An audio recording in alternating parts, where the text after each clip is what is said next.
जी नमस्कार। कैसे हैं आप? आशा करता हूँ आप सभी विद्यार्थी अच्छे होंगे और मस्त होंगे।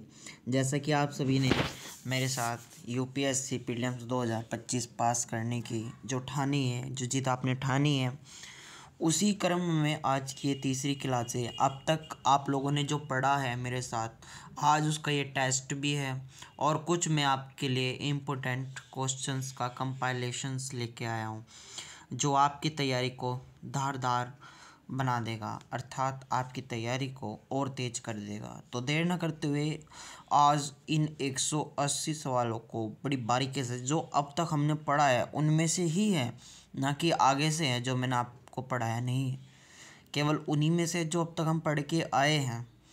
देखते हैं आपकी कितनी अच्छी पकड़ इन सवालों पर रहती है और कितना आप इनको आसानी से समझ पाते हैं। तो देर न करते हुए इस सेशन को शुरू करते हैं और आप सभी का एक कर्तव्य बनता है इस वीडियो को ज़्यादा से ज़्यादा शेयर करें ताकि और लोगों की भी मदद हो सके। तो चलिए भोकाल मचाते हैं इन सवालों में। पहला सवाल है आप सभी की स्क्रीन पर, भारत के संविधान का कौन सा अनुच्छेद अपनी पसंद के व्यक्ति से विवाह करने के व्यक्ति के अधिकार को संरक्षण देता है? अर्थात पसंद के व्यक्ति से विवाह करने के किसी व्यक्ति के अधिकार को संरक्षण कौन देता है? अनुच्छेद 19 या अनुच्छेद 21 या अनुच्छेद 25 या अनुच्छेद 29? तो कौन सा इसका आंसर राइट होगा? देखते ही उड़ा दो। अनुच्छेद 21। अनुच्छेद 21 ये कहता है कि आप अपनी पसंद के व्यक्ति से, भाई उस व्यक्ति से विवाह कर सकते हो और ये संरक्षण देता है इस अधिकार को। ठीक है, चलिए क्वेश्चन नंबर 2 हम देखते हैं। मैं जूम और कर लेता हूँ। 2019 में यूपीएससी के प्री में क्वेश्चन आया था बच्चों कि क्वेश्चन कुछ इस प्रकार है कि राज्य व्यवस्था के संदर्भ में निम्नलिखित में से किसी एक को आपकी स्वतंत्रता सर्वाधिक उपयुक्तता के रूप में आप किस रूप में स्वीकार करेंगे स्वतंत्रता को? देखो, इसको आप लोगों को देखते ही उड़ा देना है कि आपकी स्वतंत्रता क्या है। आप स्वतंत्रता सर्वाधिक किस लिए, मतलब आप उपयुक्त समझते हो अपनी स्वतंत्रता को? तानाशाही के विरुद्ध तो है ही नहीं, स्वयं को पूर्णतः विकसित करने ये भी नहीं है, इच्छा के अनुसार कुछ भी नहीं करने का अवसर है, तो नियंत्रण का अभाव इसका आंसर हो जाएगा। ऐसे क्वेश्चन करते हैं। मैंने कितनी 5 to 10 सेकंड मैंने ली होगी इसको सोल्व करने के लिए, ज़्यादा नहीं लेना है कुछ समय, देखते ही उड़ा देना है बच्चों। यही होता है मेरी क्लास का जादू। क्वेश्चन नंबर 3 है, निजता के अधिकार को जीवन एवं व्यक्तिगत स्वतंत्रता के अधिकार के अंतर्गत भूभाग के रूप में संरक्षित किया जाता है। भारत के संविधान में निम्नलिखित किससे उपयुक्त है और कौन सा कथन सही ढंग से आर्थिक होता है? क्वेश्चन नंबर 2018 में आया था, प्री का ही क्वेश्चन है, आप लोगों को बताना है ये। अनुच्छेद 14 42वें संशोधन के अधीन ये भी नहीं है। जैसे आप पहले तो पहला मैच करो, अगर पहला गलत है तो फिर लास्ट का मैच करो। अनुच्छेद 24 के ये भी गलत है। फिर उसके बाद आप तीसरे सी मैच करो कि 21वां भाग सी की गारंटी में अनुच्छेद 3 में, भाग 3 में अनुच्छेद 21 में कई स्वतंत्रताएं हैं और अनुच्छेद 17 ये तो बिल्कुल मैच नहीं करता है। राज्य की नीति निर्देश यहाँ क्या करेंगे? तो सी आंसर इसका राइट हो गया। ऐसे एलिमिनेट करना है आप लोगों को, ठीक है। सी आंसर हो गया इसका। अब आइए आगे क्वेश्चन नंबर 4 में हम देखते हैं। क्वेश्चन नंबर 4 क्या कह रहा है, आप लोगों को बड़े ध्यान से देखना है। ये यूपीएससी प्री के 2018 में क्वेश्चन आया था कि विधि के शासन के प्रमुख लक्षणों में रूप में माना जाएगा। विधि का शासन, आप लोगों को विधि का शासन बताना है, तो ये क्वेश्चन आप लोगों को देखते उड़ा देना है। विधि का शासन अर्थात विधि का शासन क्या होता है? क्या सरकार के प्रति जन उत्तरदायित्व होता है?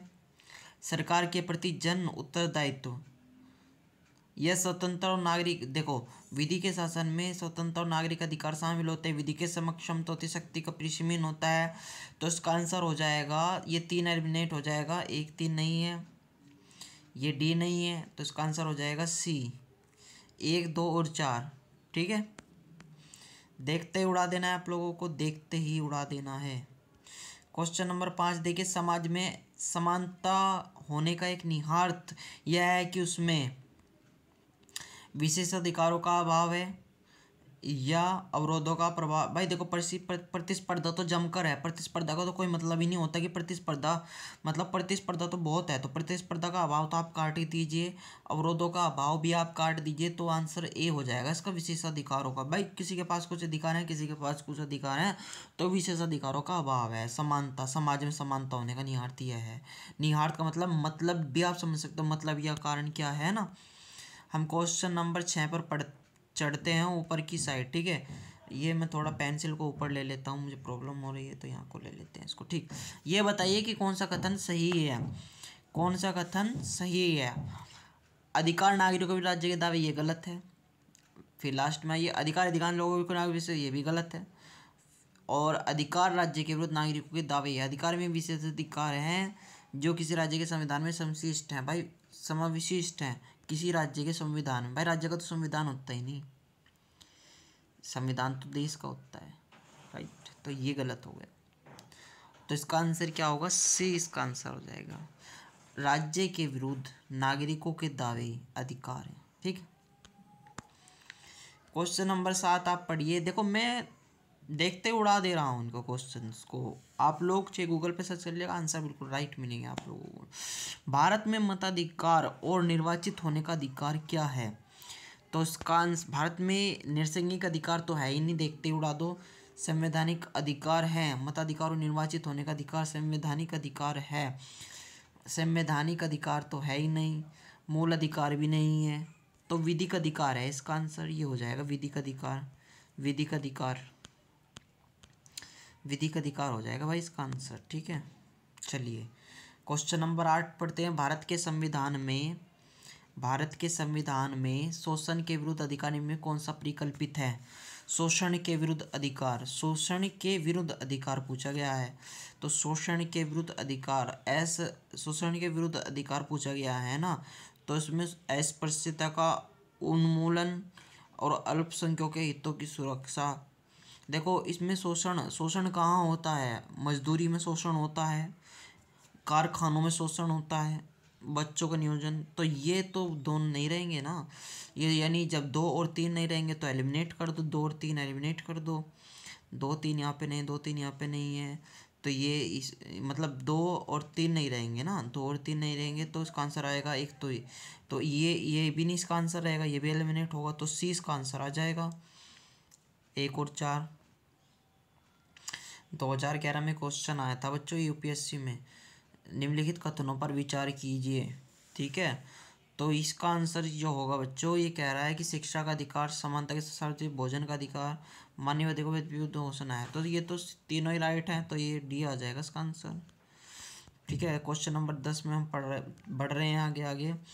भारत के संविधान में पुरुषों तथा महिलाओं द्वारा समान कार्य के लिए समान वेतन को बढ़ावा देने के लिए कोई उपबंध नहीं है, और भारत के संविधान में पिछड़े वर्गों को परिभाषित नहीं किया गया है। तो मतलब ये तो गलत हो गया ना कि समान वेतन देने का कोई नहीं है, ये बात इसमें कह रहा है कौन सा कथन सही है। देखो समान वेतन देने के उपबंध नहीं है, भाई पुरुषों और महिलाओं को दोनों को समान वेतन मिल रहा है और कोई उपबंध नहीं है, तो ये गलत बात हो गई, तो ये दूसरा इसका आंसर हो जाएगा। भारत के संविधान में पिछड़े लोगों को परिभाषित किया ही नहीं गया है, पिछड़े लोगों को, तो इसका आंसर क्या हो जाएगा बच्चों, 2 हो जाएगा इसका आंसर, ठीक है, बी हो जाएगा इसका राइट आंसर। चलिए आगे बढ़ते हैं।